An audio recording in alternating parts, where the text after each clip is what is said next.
Bien, esta clase vamos a tratar sobre la psicología y la psiquiatría forense.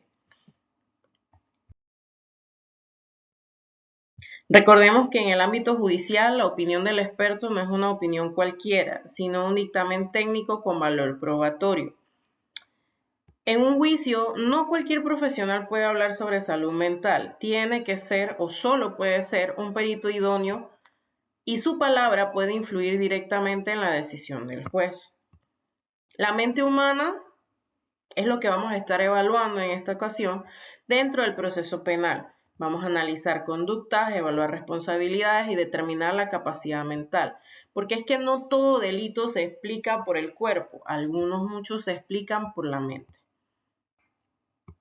En cuanto al objetivo de esta clase, dos cosas fundamentales: diferenciar psicología de psiquiatría, identificar trastornos mentales. Ahora, en el lenguaje jurídico es importante entender si el acusado sabía lo que hacía o si podía controlar su conducta. Y eso es lo que nos lleva a determinar su responsabilidad dentro del delito. La medicina legal, entonces, y forense se relaciona con otras ciencias o con otras ramas de esta misma disciplina. El derecho, la clínica médico-legal, la patología forense y la psiquiatría forense. El derecho, ustedes saben, se basa en el análisis de las normas, la psicología en el análisis de las conductas y la psiquiatría en la parte de la enfermedad. Según algunas definiciones, quizás no tienen ninguna relación, pero en la práctica no están del todo separadas, se encuentran en un momento juntas, específico, y ese momento es el momento del delito. Por ejemplo, usted necesita determinar si su acusado realizó un homicidio de forma racional. Allí vamos a aplicar directamente la responsabilidad total. Y también pudiese ser el caso en el cual su acusado realizó el homicidio durante un producto o un proceso de psicosis. Y entra aquí algo muy importante que se conoce como inimputabilidad. En nuestro país, en casos de homicidio, algunas veces la defensa puede solicitar la evaluación psiquiátrica para poder determinar el estado mental del acusado. Entonces, tenemos dos puntos importantes: la psiquiatría forense y la psicología forense. La psiquiatría forense podemos explicarla como la rama que conecta la enfermedad mental con la ley. La psiquiatría forense evalúa si el sujeto comprendía el acto, si podía actuar de otra manera. Por ejemplo, un caso de una persona con esquizofrenia que comete un homicidio pudiese ser declarado inimputable y se le impone una medida de seguridad no penal. Ahora, a veces pudiese ser retenido, privado de libertad, mientras se hacen las evaluaciones que se están solicitando dentro del proceso de administración de justicia. No siempre tener un diagnóstico significa que esa persona va a poder salir, pero sí tiene algún tipo de relevancia. Por su parte, la psicología forense, entonces, en su rama de psicología criminal, el enfoque cambia. No se centra en la enfermedad, sino que se centra en la conducta de la persona. Un psiquiatra se enfoca en la parte de enfermedades mentales, diagnostica y trata esos trastornos con un enfoque médico biológico donde el fármaco juega un papel muy importante. Es decir, que es un profesional de la salud que puede prescribir medicamentos.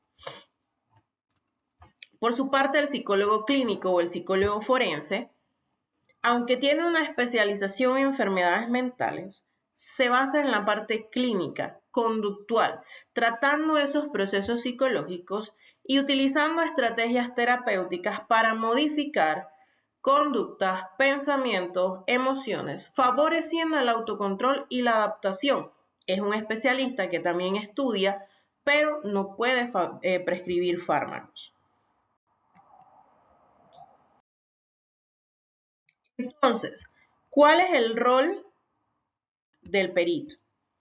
El perito no acusa, no defiende. Su función es aplicar el método científico, generar evidencia objetiva y recordar que en el proceso de administración de justicia un juez no busca la verdad absoluta, sino la verdad procesal. Y esa verdad es la que construye usted o un perito o un perito especialista en base a pruebas y peritajes.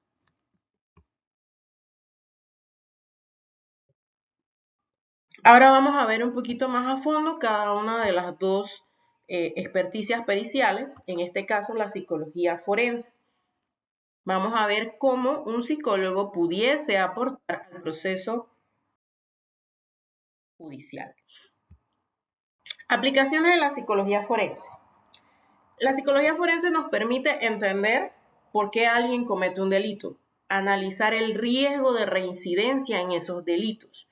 Por ejemplo, tenemos casos de violencia intrafamiliar que ya vimos con anterioridad, en donde se realiza una evaluación psicológica al agresor, tratando de evidenciar, después de una serie de consultas, porque eso no se hace en una sola consulta, son varias consultas, en las cuales en el informe el psicólogo va a evidenciar si hay un riesgo de repetición, si necesita tratamiento, si necesita terapia y quizás después de eso una evaluación nueva para determinar su estado. En el campo de acción, no solamente en el área penal, también en el área civil, involucrado en la parte de custodia de menores, divorcios, disputas por custodia, por ejemplo, donde el psicólogo evalúa el vínculo afectivo y la capacidad parental para tener la custodia de un menor.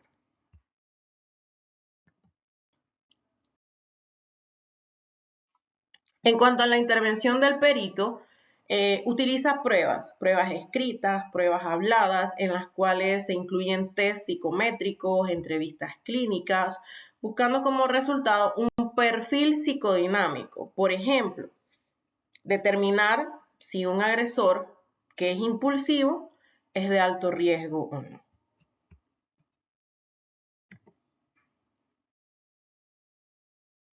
En cuanto a los trastornos mentales psicológicos, no todos son enfermedades, muchos son alteraciones adaptativas, por ejemplo, el estrés y la ansiedad.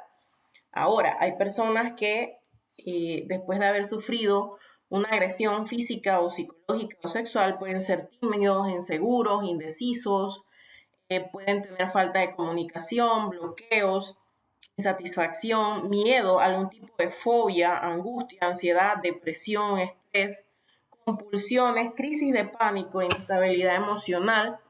A futuro pueden tener problemas de pareja, problemas sexuales. Entonces, estos trastornos no eliminan la responsabilidad penal, pero pueden influir en la conducta de una persona, ya sea de la víctima o del victimario. Por ejemplo, una persona sufre un accidente de tránsito y posterior a eso desarrolla crisis de pánico cuando le toca manejar. Depende de qué tan traumático fue el evento, ¿no?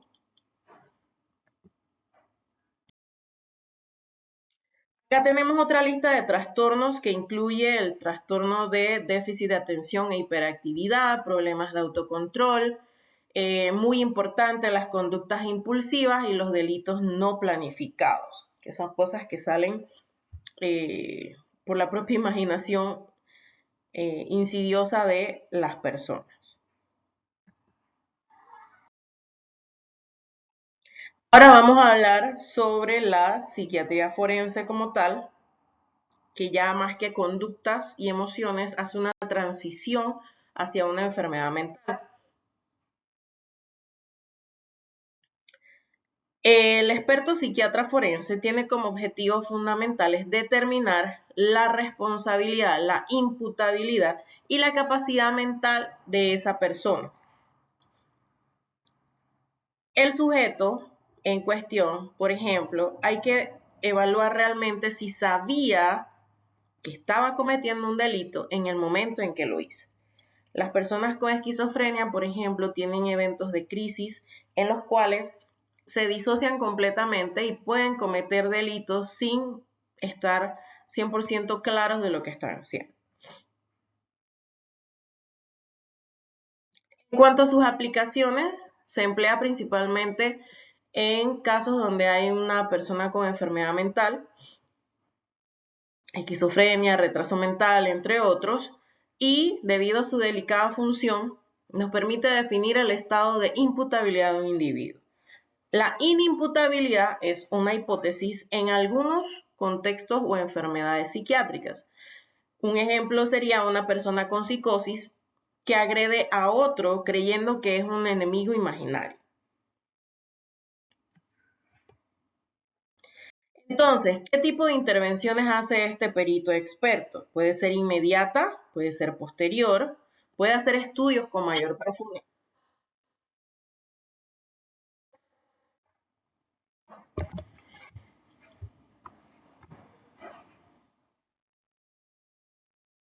Ahora, la intervención de este perito experto puede ser incluso sin contacto directo con la persona, con el simple hecho de observarlo, de hacerle algunas preguntas dirigidas y esperar la respuesta o observar la conducta.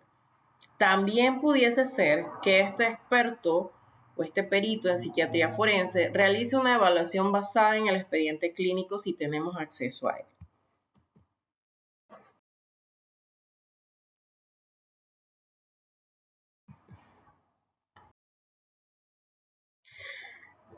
Vamos a hablar entonces de trastornos mentales psiquiátricos. Aquí vamos a hablar de enfermedades como tal.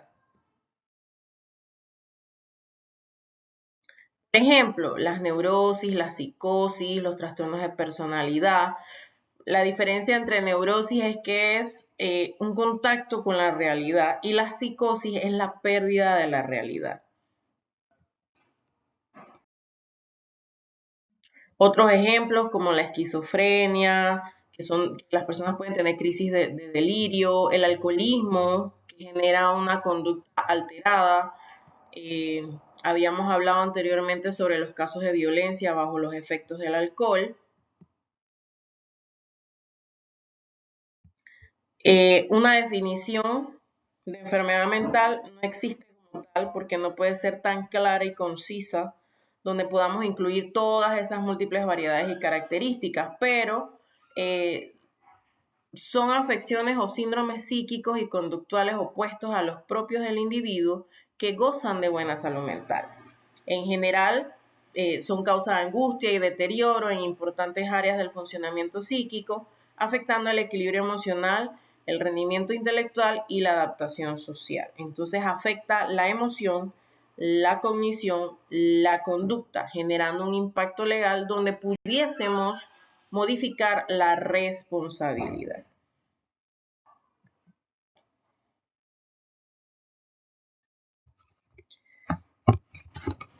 Bien, el rol de estas disciplinas, la psicología y la psiquiatría forense dentro del sistema de administración de justicia es apoyar al juez, es aportar evidencia científica. No todo delito es solo un acto. Muchos son la manifestación de una mente alterada y allí es donde juegan un papel importante estas dos especialidades o peritos. Dice que la oscuridad nos envuelve a todos, pero mientras el sabio tropieza con alguna pared, el ignorante permanece tranquilo en el centro de la estancia.